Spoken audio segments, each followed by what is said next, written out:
¿Conocemos realmente lo que pasó en esa ocasión? ¿O solamente sabemos algo de algún feriado o de la escuela de cómo nos lo contaban? Bueno, hoy vamos a ver una versión habitualmente poco oída o cosas que poco se cuentan del 12 de octubre. ¿Vamos a verla hoy? Bueno, para empezar tenemos que ver en qué mundo estaban viviendo las personas que viajaron hacia América en pos de un viaje. Tenemos que pensar en una Europa medieval todavía, en una Europa que no se consideraba a sí misma como Europa, que se llamaba de otra manera, se llamaban la cristiandad. ¿Por qué la cristiandad? Justamente porque si había una cosa que uniformizaba a los habitantes de aquel momento, de aquella Europa, era su religión, ¿sí? Era el cristianismo, no había ninguna objeción, no había ningún pero a esa situación. Si vos viajas en la máquina del tiempo hasta el siglo XV y le preguntas a un habitante de esa época de dónde vivía, vivía en la cristiandad. Esa es la única coincidencia que había entre un habitante de la península ibérica, ¿sí? Hoy España, Portugal, y uno que podía estar en Gran Bretaña, que podía estar en Francia.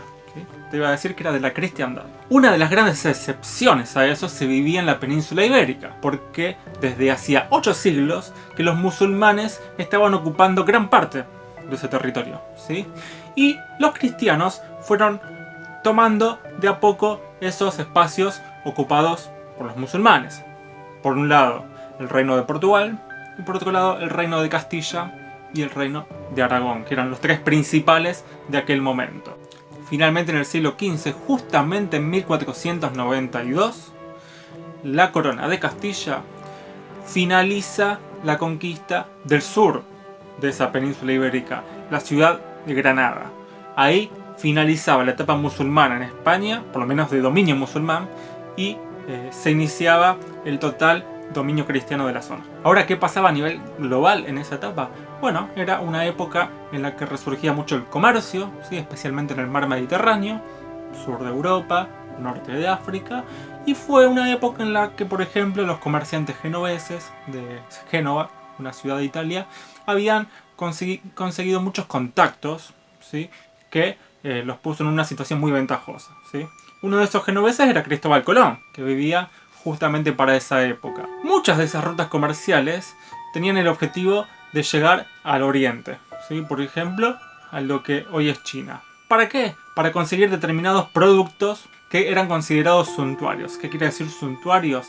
Para el consumo de ciertos sectores o ciertas clases adineradas, ¿sí? O que estaban arriba en el escalón social, como por ejemplo los señores feudales. Estamos hablando de una Europa que era medieval y feudal para la época. Pero al avance de ese comercio aparecieron algunos problemas, ¿sí? Por ejemplo, un imperio que estaba creciendo en Asia Menor, el Imperio Otomano, ¿sí? Que era de los turcos, había obstaculizado el paso de ese tipo de comercio, ¿sí? El comercio de Génova, del Mediterráneo. Entonces ya no podían pasar por la zona, ya tenían mucho más complicado el paso. Entonces, ¿qué tuvieron que hacer? Buscar nuevas rutas. ¿Era fácil? Era dificilísimo. En el siglo XV, imagínate, navegar con esa tecnología de la época. Era una odisea. Pero así todo, eso sirvió como estímulo para muchos reinos nuevos, para poder expandirse, para poder explorar nuevos lugares y para poder conseguir esas fuentes o esas rutas de otras maneras. El primero de esos fue Portugal, ¿sí? Que inició un camino bordeando África y llegando al Océano Índico por abajo, por el sur, así llegar al oriente. Ya unos años antes de la llegada de los europeos a América, ya tenían su ruta comercial hacia el oriente, los portugueses. Entonces ya tomaron una ventaja. Y encima ya tenían explorada la costa africana, ¿sí? Que no era una cosa menor. Pero los españoles les siguieron ese paso más adelante, para 1492, que casualmente fue el año en que termina la conquista de los musulmanes en la península ibérica. Ese viaje, que era una locura realizarlo porque era a un lugar desconocido. Imagínense ustedes ir a un lugar como el espacio, por ejemplo, que tenés más chances de morir que de sobrevivir. Era realmente algo así. Era un viaje en el que solamente se podían meter o embarcar personas que no tenían nada que perder, ¿sí? Por ejemplo, gente que tenía una expectativa de crecimiento social. ¿Qué significa eso? Donde eran siervos, ¿sí? En España, acá querían ser señores, ¿sí? Querían ser señores de nueva población a la cual conquistar y a la cual sojuzgar, ¿sí? Para sí. Pero ellos no tenían ni idea de que estaban llegando a un nuevo territorio, o a un territorio que no pensaban encontrar. ¿A qué lugar van a llegar ellos? A una isla del Caribe, de las Antillas, que le pusieron de nombre La Española, ¿sí? Y la población más importante de la zona va a ser Santo Domingo. Pero van a fundar otra población que se llamó La Isabela, ¿sí? En honor a la reina de España. En ese momento, ¿quiénes habitaban esa zona? Bueno, había dos grupos principales, los taínos y los caribes. Para 1492 eran los caribes quienes tenían mayor control de todas esas islas, ¿sí? La isla de Santo Domingo, otras islas de la zona. Los caribes iban a ser esa población que recibiera a los españoles en su primer viaje. Eran un poblado que solía ser muy rebelde y muy belicoso, pero en esos primeros tiempos hubo cierta cooperación, ¿sí? No amistad, sí cooperación, o sea, pactos de solidaridad mutua en ciertos momentos. ¿Por qué pasaba esto? ¿Qué quería Colón? ¿Cuál era el objetivo de este viaje? Era fundar factorías. ¿Qué eran las factorías? Era más o menos lo que habían hecho los portugueses en la costa de África. Eran enclaves, ¿sí? Una especie de puertos, de fuertes, en los cuales desde ahí ellos pudieran comerciar con el resto del continente, ¿sí? Acá era una isla, pero en el caso de África de los portugueses era el continente. Desde ahí partir y poder comerciar. Esta era un poco la idea de Colón en este nuevo lugar, que no era conquistar el territorio, sino establecer factorías. Sin embargo, las cosas no estaban saliendo bien.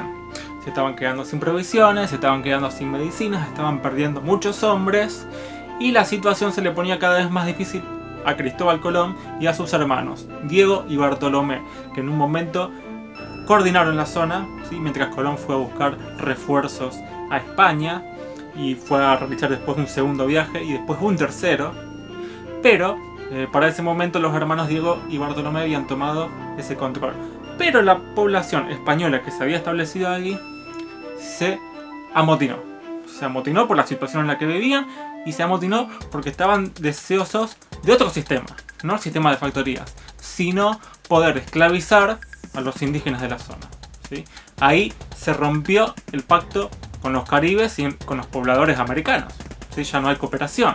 Estos nos vienen a buscar para esclavizarnos. Entonces esa gente intentó huir. Si bien a muchos otros atraparon, a muchos otros no los pudieron agarrar y se escaparon. Entonces ahí la cosa cambió totalmente. Entonces, ante esa situación, el almirante Colón tuvo que retroceder y tuvo que negociar con los españoles que habían venido con él. Y tuvo que decir, está bien, vamos a intentar esclavizar a estos indios. Así hizo.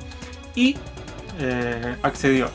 Pero la corona se dio cuenta de que Colón no servía para estas cosas y dijo, te sacamos de acá. Ponemos a alguien en tu reemplazo que sepa comandar la situación, que sepa mandar ante una situación de esta empresa. Finalmente quien termina quedando es un tal Nicolás de Obando, ¿sí? En el cual se establece un régimen que los españoles ya conocían de la Reconquista, que utilizaron cuando fueron conquistando esos territorios a los musulmanes, que era el sistema de encomienda, que quizás lo hayas oído en la escuela. ¿Qué era el sistema de encomienda? Los españoles se le asigna a cada uno un grupo de moros, en el caso de España, y en el caso de América un grupo de indios. ¿Para qué? Para que trabajen para él, ¿sí? A cambio, ¿qué tenía que hacer? Tenía que educarlos en la fe cristiana, ¿sí?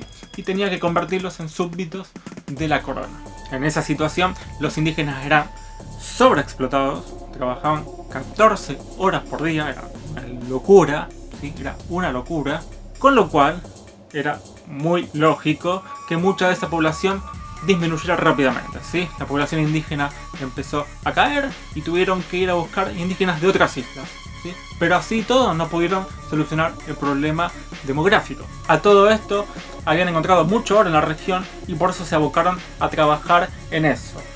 Pero al mismo tiempo, la corona se había dado cuenta de que había perdido un poco el control de la situación, de que en la isla se estaba manejando con mucha autonomía, ¿sí? A lo que decían ellos, y dicen, vamos a instalar un tribunal judicial. ¿Sí? Este tribunal judicial se va a llamar audiencia. Esa audiencia que fue el precedente de muchas otras audiencias a nivel americano y que nosotros conocemos muy bien, el ejemplo de la audiencia de Charcas. 1515. De toda esa historia ya habían pasado más de 20 años, ya una generación había pasado su tiempo en ese lugar, habían llegado nuevas personas y se había terminado el oro. Con lo cual dijeron, bueno, vamos a tener que cambiar la dirección, ahora vamos a cultivar caña de azúcar, ¿sí? Que era muy apta para esas tierras, y se abocaron también a ese trabajo con los indios esclavizados. Indios, por supuesto, era el lenguaje de la época para designar a los pobladores americanos. Entonces, ante esa nueva decisión, la corona decidió a los encomenderos, ¿sí? A esos españoles que tenían indígenas a su cargo, decidió darle préstamos. ¿Para qué? Para la creación de ingenios, ¿sí? Esas industrias donde pudieran procesar la caña de azúcar y poder transformarla. Pero el problema para los españoles continúa, porque los portugueses también llegaron a América. Los portugueses ocuparon lo que hoy conocemos como Brasil, y también ahí se ocuparon ellos a plantar caña de azúcar. Con lo cual, la producción portuguesa en Brasil superó muy rápidamente a la producción española en las Antillas, ¿sí? Y los españoles dijeron, no podemos competir, tenemos que hacer otra cosa. Vamos a cultivar algo que sea más sencillo, más barato, y se pusieron a producir jengibre. Obviamente no los españoles, sino las personas a quienes tenían forzosamente trabajando para ellos. Pero ustedes saben, como habíamos visto en otro video, el comercio en esa época no era libre.